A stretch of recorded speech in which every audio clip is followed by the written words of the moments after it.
Welcome to learning the basics of the fly cast, and I'm Don Simonson, and I'm a master certified fly casting instructor with the Fly Fishers International. I am also on the pro staff of Cabelas in the fly fishing area, and I do casting demos with the Laughlin Trade Show at the Washington Sportsman show in Puyallup, Washington, the end of January of every year. So if you happen to be down there this coming January, please stop and see me. We'll go out and work on your casting. Now let's get on with learning the basics of the fly cast. Before we get into the physical movements of our shoulder, arm, hand as we execute the fly casting stroke, I want to review with you a few of the things that about the equipment and what really happens during the stroke, so you understand what we have to accomplish. First of all, we have this instrument called a fly rod. It's nothing more than a flexible lever. It bends, okay, and how we make it bend I'll review in just a minute. Along with that, we have a fly line that is coated and delivers the fly to the target. Unlike bait casting or spin casting, where the lure takes itself and takes the line along with it to the target, we rely on the fly line during the casting stroke to present the fly where we want it and how we want it. So how do we do this? Fly casting is not so much about power, it's about energy. Energy stored and energy transferred. So how do we store the energy? Well, back to this flexible lever called a fly rod. It's bent, and we bend it by the resistance of the fly line pulling against the rod tip as we move our hand, arm, shoulder during the fly cast. So once we store this energy in this bent fly rod, or loaded fly rod as we normally call it, this energy will now have to be released and go into the fly line. And how does that happen? We stop the rod abruptly at the end of the casting stroke. When the rod gets to rod straight position, as it can only do the thing by itself, the only thing it can do is unbend. So when the rod gets to straight position, the fly line is going faster than the rod tip, forming a loop. And this loop will accept the energy, the stored energy coming off the rod tip into the top leg of the fly line, and hopefully will present the fly as the loop unrolls to the target. I would like to take a minute to discuss some substance things that's going to happen and style things and how we make it happen. First of all, one of the substance things I want to share with you is that the fly line always follows the path of the rod tip as we move the rod tip into the back cast or the forward cast. So however that rod tip tracks, the trajectory, the shape will dictate what the loop looks like. So let me just take a minute to share with you. I'm using the rod as a straight line path. And my index finger I'm going to use as the rod during the casting stroke. Tip of my index finger is the rod tip. So I want, as I bend the rod on the forward, this rod in forward cast, I'm going to execute a back cast. As I come back and it bends, I want that rod tip to go along a straight line. The reason for that is since the fly line follows the path of the rod tip, I will get a narrow, energy efficient loop that has less wind resistance as it travels through the air. If the rod tip should take a large doming path, I get a wide loop. There are times when we want to have wide loops, but most of the time we'd like to have the narrow loop. So how are we going to do that? Well, that is all dictated by our hand-arm motion when we do the fundamentals of the casting stroke.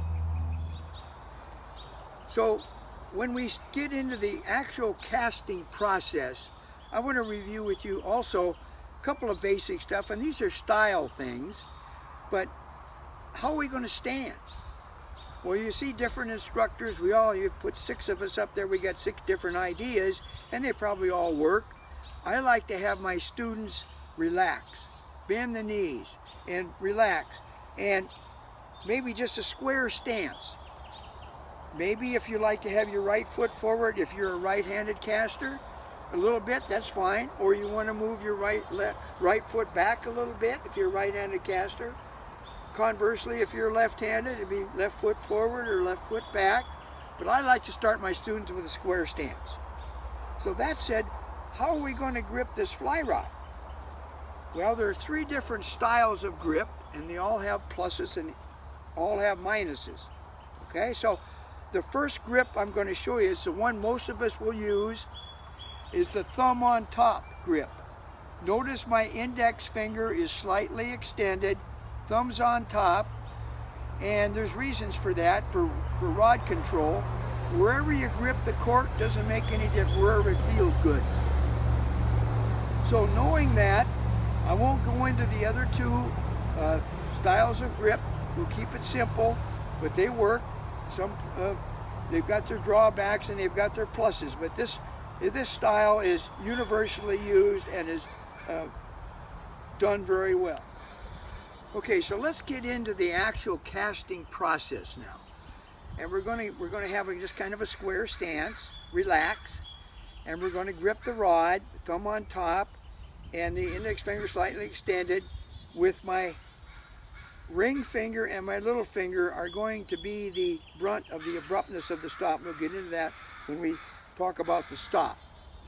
So, first of all, before we begin the cast, we have to accomplish 2 things. That's number 1 is remove the slack from the fly line. Why do we want to do that? Well, if you remember, as I said earlier, what bends the fly rod?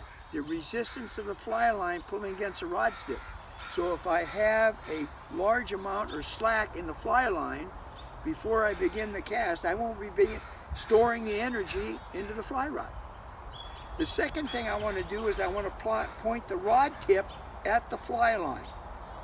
The reason I want to do that is when I begin my back cast, I want that fly line pulling against the rod tip, bending it from the minute I start on the back cast. If I hold the rod up halfway up, I'm already well into the back cast and I haven't bent anything. I've got slack in the fly line. The second thing I want to do is I want to smoothly accelerate the rod to an abrupt stop.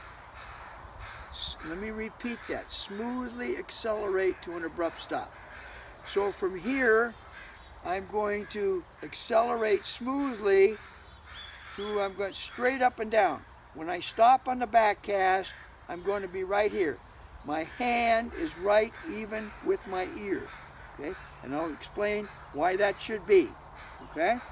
So, when I stop abruptly, to allow me to do that in an efficient manner, I squeeze on my ring and forefinger and get the abruptness of stuff. You just see how the road, all I'm doing is squeezing, and I'm not pushing so much on the thumb. I'm just very gently on the thumb, but the ring and forefinger, abruptness of the stop. I will then pause to allow the loop to unroll to almost into a candy cane shape before I begin the next cast, which happens to be the forward cast. So I'm up here, rod straight up and down, straight up. So I'm going to come forward, smoothly accelerating after the pause, halfway down to an abrupt stop, where I again squeeze the ring and little finger and just press lightly on the thumb. So I got the abruptness of that stop. I relax, let the rod tip or rod follow the fly line back down to the water or the grass. Hopefully it's all nice and straight, energy enough to straighten the line out. To continue on the basics here, let me review again so it's concise and everybody kind of understands that when we do the back cast, we start with the shoulder muscle and we just lift the rod tip, accelerating smoothly, and as we get, our hand is about chest high, we use this shoulder muscle to raise the elbow, so when I stop the back cast, I'm straight up and down. Notice that I have a straight line from my thumb down through my forearm, and I have no more than 2 fingers gap between the rod butt and my forearm. It's a natural motion to bend the wrist. We need to have a firm wrist when we cast. So it would be natural motion to do this. Once we do that, back to what I said earlier, the rod tip takes a doming path and we get a wide loop. So one more time, firm wrist, bend and lift. So the rod, my hand is right even with my ear. I pause and I unbend and lower and stop abruptly halfway down. Think of it this way. On the back cast, you have a 9-foot, 800-pound gorilla standing over your dominant shoulder. And the only way you're going to get rid of that gorilla is hit him in the face with a cup of water. So how are you going to do that? Water comes up, raise it, hit him in the face. Gorilla gone. When you do your forward cast, visualize that you have a board at chest high. You have a nail in that board. You want to pound the nail through the board. You have a hammer in your hand. So you're going to come down and you're going to hit the nail with the hammer. Boom. That's exactly what you're doing on the forward cast.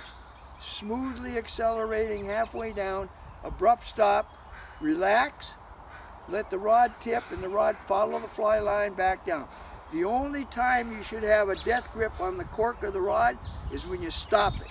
You can actually throw the rod away in between. It's doing nothing except following the fly line. Okay, let me review again, one step at a time, the basic casting stroke. Number 1 is we remove the slack from the fly line before we begin the cast. We point the rod tip at the fly line down on the ground or on the water.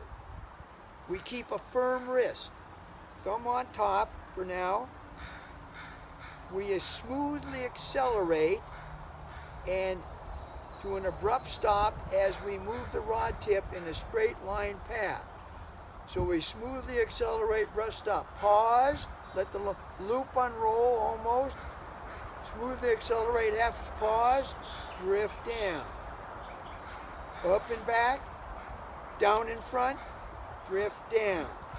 Up and back, pause, down in front, drift down. This is what everything is built on as far as advanced casting techniques, i.e. casting in wind, throwing mins and fly line, getting drag-free floats on moving water, being able to cast a normal distance, and casting in all different planes, vertical, 3/4, horizontal, off-shoulder. All of that is based on how well this basic motion is accomplished. Notice I haven't even used the other hand called the line hand, because I feel it's so important that the student gets this motion down. In fact, I don't even have the student watching the fly line. I want the student watching her hand arm right here. Fly line will take care of itself. Up and back, down in front. Up and back, down in front. This now concludes the instruction part of our video, and now I will do a few casts for you so you can see the entire process of a basic pick up and lay down with a couple false casts in between.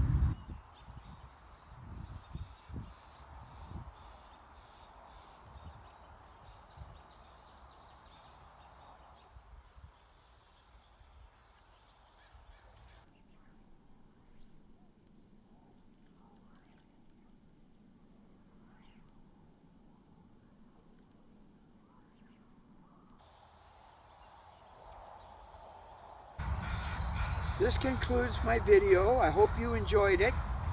And I leave you with this thought. There's homework to do.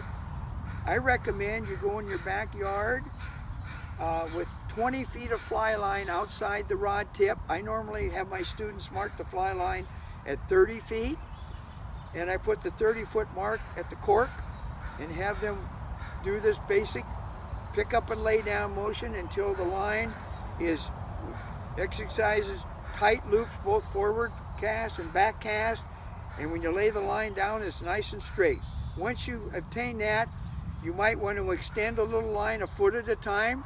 Do it some more until that straightens out. Eventually you're going to get the 30-foot mark outside the rod tip. You're well on your way, and then you can start worrying about the line, working on the line hand and all the other things that go along to really enjoy fly fishing. Thank you.